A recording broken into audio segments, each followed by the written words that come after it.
We live on the Upper West Side, and there's this little comedy club right down the street. We know the owner, and they have a lot of like really big celebrity comics that come in randomly just to practice and like do sets. And one day we got a call that Jerry Seinfeld was gonna be there. We sprint over to this little tiny comedy club to see Jerry Seinfeld perform. And I'm so excited. There's like 15 people there. I'm like, he's gonna crush it. And Jerry Seinfeld starts like kind of bombing. Like he's not that good. Like he's like looking at like note cards, reading his jokes off of a note card. And I was like, oh my gosh, Jerry Seinfeld, one of the best comedians of all time, one of the highest paid comedians of all time, is allowing himself to be seen as a beginner in order to figure out what works and what doesn't, in order to practice.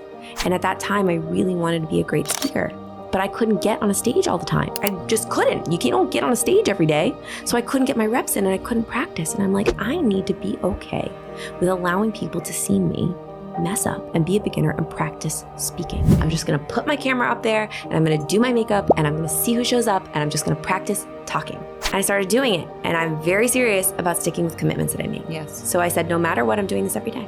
Not many people showed up in the beginning. I didn't know what the hell I was talking about. I didn't know how it worked. Like it was a hot mess. And then something crazy started to happen. And it's the true confidence continuum in the book in action. Because what started to happen after a couple of weeks of doing it, people started recurringly showing up.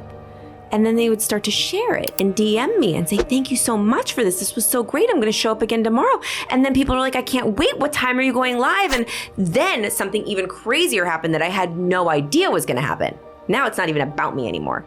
Now I have people that show up for this live to make friends with other people. I could name 5 of them that have become best friends with each other because they met on my Instagram live. So it's not about me anymore. Yeah. I don't go live anymore because I want to. I go live because it's my responsibility, because I hold space for everybody else to connect with each other. I truly believe that I became a great speaker from doing that.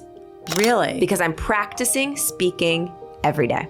I practice telling my stories. I practice answering questions. I see what people want to know. My content's gotten better because people are asking me stuff and I'm taking those questions and I'm using it to make content.